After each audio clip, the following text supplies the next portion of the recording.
Welcome back to the Crochet Crowd. So my friends over at yarnspirations.com. I'm your host Mikey. Today we're going to do a chain cast on using a crochet hook. So instead of just wrapping the loom and then wrapping back and then knitting, we can do all of it in the same process as we go. So this is going to assume that you're either doing a flat panel so that you can do a flat panel from one side to the other but not going across. So what I'm going to do is that I'm going to get you started to showing you how to load your feeder and then also show you how to do a slip knot just in case you're a beginner. So let's begin to do that first, and then I'm gonna show you the process of being able to cast on. With a piece of wire or floral wire or anything like that, what you want to do is just grab your yarn that you would like to do and sandwich it in between the wires right to the end. You're then going to take the other side and insert it into the pen and pull it through. And then that's it. So your pen's loaded and this is good to go.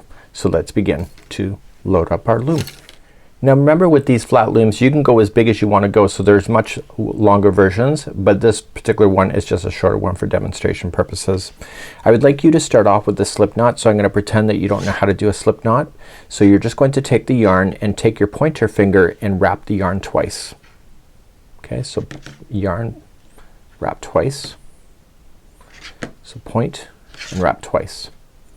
Noticing that this is already on, it has to be on before you do this. You're going to take the back one that's on the back of your hand and jump it over the forward, so it's a game of leapfrog. And then you're gonna take this new back one, and this frog is so excited when he jumps over the other one, then he jumps right over the top of the finger, and that is your slip knot that you're going to start with. So wrap in your finger twice, play the game of leapfrog. The back one jumps over the first one, and then the new one that's at the back is so excited he jumps over and goes right up over top of the finger. And therefore that is your slip knot, and that's the one I want you to put right here. So put that on there. So the yarn feeder is already attached so that it's ready to go in the future. So using this, keep to the outside, and you're gonna go in between, and you're going to push your hook through the pegs and pull through, and carefully go to the next gapping space, so give it enough slack so it can do it, and you are just going to grab the yarn and pull through that loop like that. So I'm being a little bit loose with it. So and then I'm gonna pull enough slack so that I can get the hook through the next gap space, and then using the hook grab another piece and pull through enough slack to get through to the next section. And you're gonna do that all the way, and if you let it go, no big deal, right? So you're just going in between, and what you're doing is you're casting on the process.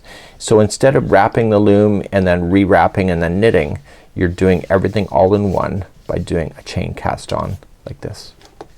So once you think that you're done, all you have to do is the last loop, just put it onto the piece like that and move the straggler to the inside, and therefore when you turn it you should see just one loop is been left on. So now you can do your cast or your process of just beginning to do your loom knitting as always. And because this is a flat panel, remember the first one is never wrapped the first time. So to begin going back, all you're just gonna do from the inside is just wrap. I'm doing an E wrap, and you're going to wrap all the remaining that are left. So you cannot ever wrap the first one because that's where you're starting. So now you're just going to knit as normal.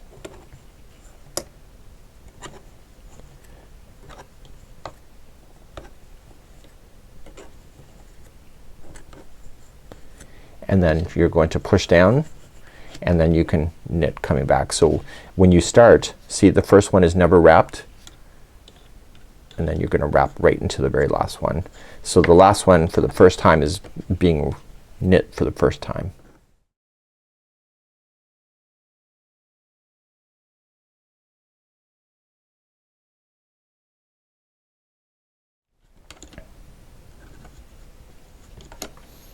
And then when you're good to go, you'll wrap in the opposite direction. So this is not wrapped because that's where you are, and then you're gonna continue to go along. So we do have videos on how to bind off on using the flat panel method, but this is the chain cast on just in case you prefer to do it that way instead of wrapping to begin the cast on process. So I'll leave that in your capable hands, and that's it for today.